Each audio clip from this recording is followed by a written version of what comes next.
So my guest today is Solitaire Townsend. I'm Anthony Day, and this is the Sustainable Futures Report for Thursday, the 27th of July. I'm talking to Solitaire Townsend, one of the founders of Futerra. She's an author, a sustainability expert, and an optimist, and that's always a good thing. She's been named Sustainability Leader of 2023 by Adweek. She advises businesses on sustainability, and her recent book is The Solutionists: How Businesses Can Fix the Future. Solitaire, welcome to the Sustainable Futures Report. It's lovely to be here. Now, you've also done a TED Talk with an awful lot of views, I believe, where you explain how you are quite skeptical about your own industry, about PR and the associated advisory bodies like the accountancy profession, the legal profession, and everything else, which you describe as the grease that oils the wheels of fossil fuels. So tell me how you can be in the industry and still have that view.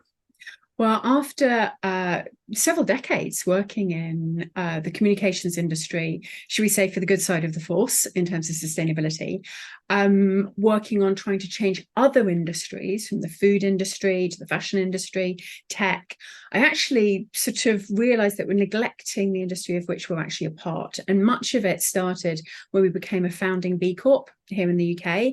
We saw a lot of other industries and agencies becoming B Corps.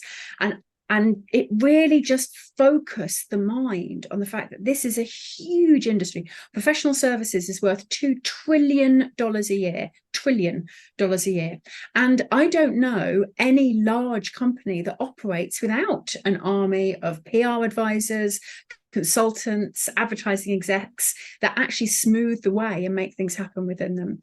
And as an industry, we are playing both sides in a very, very serious way. So you have the same agencies, the same ad and PR agencies working sometimes for the NGOs and the campaigners, working for some of the sustainable brands who are also working for oil and gas.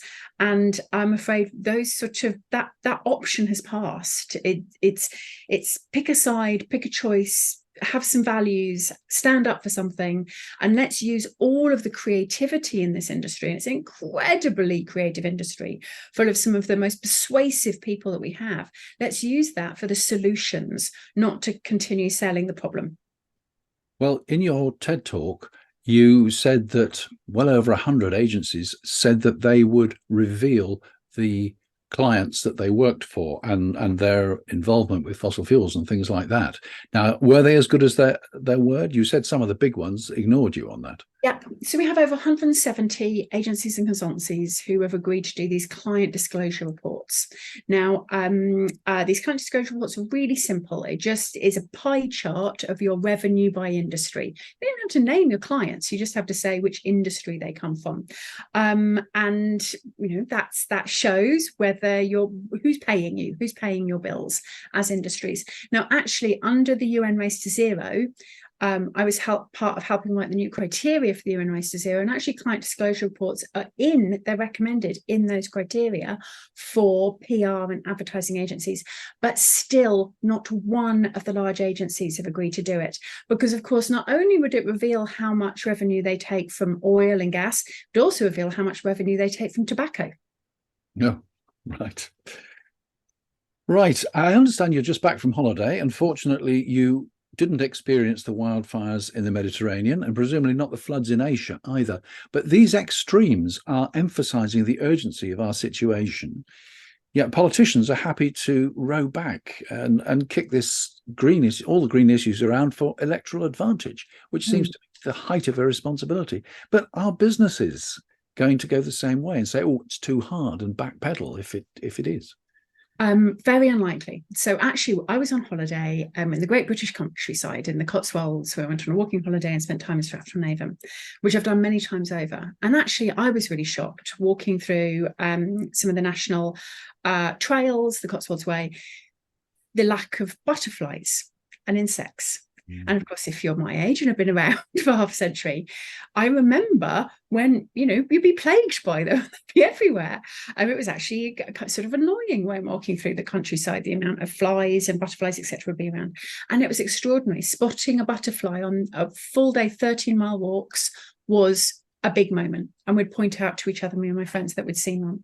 So we are in this very, very, very serious moment, and the vast majority of the public are very aware of that. And in fact, with the wildfires, with the extreme heat, with the flooding that's happened, particularly in Europe and North America, and also across Asia, you've got a huge percentage of the population who have now confronted and experienced climate change. When I started out in this industry, we didn't think that was going to happen in our generation. We thought this was for our grandchildren, and now it's happening to us. Politicians tend to be quite weird in how they respond to a number of issues, climate change being one of them, in terms of batting it about. But of course, they work only in 4-year cycles. Businesses do not. So of all the companies I work with, most of the Fortune 500, most of the FTSE 100 at some point I've worked with, they have to plan, particularly for CapEx expenditure, sometimes 20 or 30 years ahead. If you're going to build a factory, that's the length of time you want it to land. If you're going to build a building, if you're going to create a new product line, you want it to last for a very long time. So you tend to find very, very, very little politicking around climate change in very large business. As I always say, you never meet a climate skeptic in insurance, for example. They have access to the same sort of science as politicians do. What you might find is them changing how they talk about it to go with the mood of the nation or the mood of the moment. So, and the other sort of big issue that you find with a lot of businesses is their increasing anxiety about being a victim of climate change themselves. Most large businesses have just-in-time supply chains where everything works on literally seconds, where things come into the shop and they're on the floor within that moment. People don't tend to hold great deal of stock anymore. And actually, an extreme weather event throws all of that out of the window. So you're seeing, as well as a lot of anxiety around climate change, some anxiety about how to talk about it, you're also seeing business waking up to the fact that they should be part of the solution, that that's their job. Their job is providing solutions, is providing what we want. That's what business's job has always been. And of course, the biggest thing that we need right now is climate solutions. So you've got a lot of businesses who are not just seeing themselves as trying to do less bad on this. How do we reduce our carbon footprint? That's a given. That's a necessary. Of course, they must do that. But also trying to think about how they could do more good. Can they actually be the people who bring climate solutions to market? And that is not a moral imperative for them. That's hard-nosed capitalism, that the businesses that produce solutions to climate change over the next 10 years are most likely to be the ones that thrive. And yet we have the oil and gas businesses lobbying the government to open up new oil fields, which will have a life typically of 20 to 30 years. Surely they're pushing against the trend, aren't they? So the oil and gas majors around the world, and coal, of course, lest we forget, the fossil fuel majors around the world, are a very unique and strange creature in the world that we have at the moment, which is very smart people who are very aware of climate change and see it coming, but who have convinced themselves that their industry needs to continue on the way that it has done forever. And that they need to be at the forefront of that. Of course, they tend to be run now by quite older people, a lot of these companies are, because, of course, the brightest and the best, the youngest, smartest engineers who used to go into fossil fuels because it was the most exciting and interesting engineering on the planet, are now going to the tech companies. So actually, a lot of these companies have got a terrible problem with young talent. They just don't have it. They have a lot of older talent who've been with the business for a long time, and they really struggle with young talent. But I think it's going to become increasingly challenging. Let's not talk about a company as if they're a person. Let's talk about the people who work there. Increasingly challenging for the people who work in those businesses to square the circle on what they're doing. And they're receiving a lot of criticism. They're being called out by name. A lot of them under a challenge publicly and from their own kids. But of course, we need them. They're smart, they're bright, they're excellent at what they do. We need them in renewables. We need them in the solution. So actually, rather than demonizing the people who work in oil, gas and fossils, I just want to recruit them into the solutions. Yeah, that sounds great. You talk about culture wars and green hushing. Green hushing? Not heard that one before. It's so at the moment in the US, and part of Futerra's work is we have offices in New York and in San Francisco. We do a lot of work in the US, and in fact, my mum's American, so it's a situation I know very well. We have these very, very, very extreme culture wars, and they are serious and they affect policy, and we've all experienced it over the last 5 years, 6 years, in terms of what that can mean on an international stage with Trump and Biden. So a lot of companies are not changing anything which they're doing about sustainability because they have to, and they're convinced, and they're preparing, and you get a lot of very rational people working in business who realize that this needs to happen. But they are increasingly concerned about talking about it too publicly. And so that's where the green hushing comes in, which is where businesses don't want there to be a big Twitter cascade against them, or don't want to have a whole load of nasty emails sent to them by some of the hard right, etc. And so you do get this issue around companies perhaps being slightly quieter than they were about sustainability, or at least some companies. On the other side, you've got other companies who are speaking up even more so about this, and who see their destiny in young consumers. So any business that weights towards younger consumers tends to be louder and louder about sustainability and climate. But some of the should we say, the more conservative businesses themselves, and particularly those who appeal to older or who appeal to cross partisan lines consumers, being a little bit more careful about what they're saying, which is not just happening on climate. It's happening on LGBTQIA as well. It's happening on social and purpose work, that some businesses are continuing to do what they've done, but being a little bit hushed about talking about it. That's interesting. You probably heard about the weatherman in Iowa who was retained by his TV station to talk specifically about climate change, but received death threats and has now moved away from the state. Yes. It's actually really sad how climate change has entered the culture wars. As a sort of, again, as you spoke earlier about it being a sort of a ball that's thrown around. But when I'm in the States, and my family's originally from Mishawaka, Indiana, so very much in one of those central states, what you find is that the words climate change become a flash issue. But when you actually get down to the grain of it, when you start talking about renewable energies, you tend to find a great deal of support for renewable energies across party lines, and a great expectation that the future is going to be renewable. When you start talking about healthy eating, you tend to find, and particularly in terms of eating more plants, you tend to find overwhelming enthusiasm about these sort of things. Composting, when you actually get down to the specifics rather than the politics, people tend to overwhelmingly support some of these activities and actions. So what a lot of folks in the US are doing now, what a lot of our clients are doing, is actually talking about the do, the action, not the why. Not least because, let's be honest, climate change is now communicating itself. It's taken over the job with these extreme weather events, which are just going to go in one direction for the foreseeable future. Actually, trying to convince anyone who doesn't think climate change is happening, climate change is going to do that job for us. It's actually the solutions that need our communications. And what we find is that there's much less of a culture war about the solutions than there is about the problem. Well, that's good news. Before we talk about your book, let me just ask you, what do you think about Just Stop Oil? Are they going in the right direction, or are they just an irritant?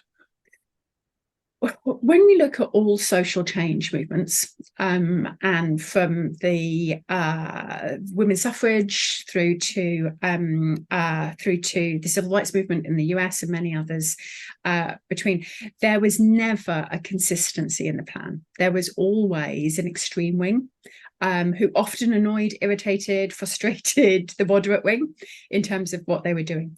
So when I talk to folks in those who were in Extinction Rebellion and the work that they did before, and the Just Stop Oil, they don't mind that people hate them as individuals. That's not their only job. Their only concern is to make sure that climate change does not slip out of the news. That's all they care about. And one of the things which they can show is that whilst survey after survey shows that everybody hates them, every time they do a stunt, concern about climate change goes up. And that's the only factor, the only number they care about, is that people might like environmentalists a little bit less, but care about climate change a little bit more. So whilst, I've been I live in London, I get stuck in traffic, I get stuck on undergrounds, that they have sometimes made my life quite difficult. And I think that it makes talking to cab drivers a little bit challenging when you're talking about climate change, that in terms of their objectives, they are fulfilling their objectives perfectly. That's very interesting. Now, your book is called The Solutionists: How Businesses Can Fix the Future. What does your book tell us? So I wrote my book for everybody, those of us who are working already in sustainability, those who are working in other jobs, those who are working in other sectors, but who sort of want to, in their work life, be able to make a difference. Because we talk a lot about doing things in your own life, eating less meat, traveling less by car and by flight, etc. We talk quite a lot about perhaps voting in terms of what you care about on sustainability, teaching your kids about it. But actually, most of us spend most of our waking hours at work. And so I wrote The Solutionists for your career, whether you're in sustainability or not, and how can you be part of the solution? Because there's lots of wonderful handbooks out there in terms of what a business can do, but there's less about what an individual and what a person can do in their own work life. So I wrote The Solutionists for everybody who wants to do work that matters and to make a difference in their career. Great. Well, thank you. A final thought? Final thought is, as we all look around the world at the moment, it's very, very easy to be drawn into fatalism and to worry and into doom. However, if that's the mindset that motivates you to take action, fine. But for most people, it's not. So remember, you're allowed to be happy, you're allowed to enjoy your life, you're allowed to have fun, as long as we take action. So please, a little bit less doom and a little bit more do. Solitaire Townsend, thank you very much for talking to the Sustainable Futures Report. Thank you so very much for having me. Thank you to Solitaire Townsend for some interesting thoughts and ideas. There's a link to that TED Talk on the Sustainable Futures Report website, and you'll also find a link to her book, which is available from all good bookshops. That's it for today. I have 11 people who have asked to appear on the Sustainable Futures Report. In fact, it's a lot more than that, but I have to turn many down as totally irrelevant. Although I've responded and engaged with these people, all but one have yet to suggest an interview date. The one who has chosen 23rd of August, so we won't be hearing from him for a while. It seems to be a very good idea for me to take the whole of August off, which I was intending to do, although I was hoping to have some pre-recorded interviews to schedule during that month. We'll see how it goes. In any case, there is no doubt there will still be wildfires, droughts, floods, heating oceans, polluted rivers, and indifferent politicians come September. I'm Anthony Day.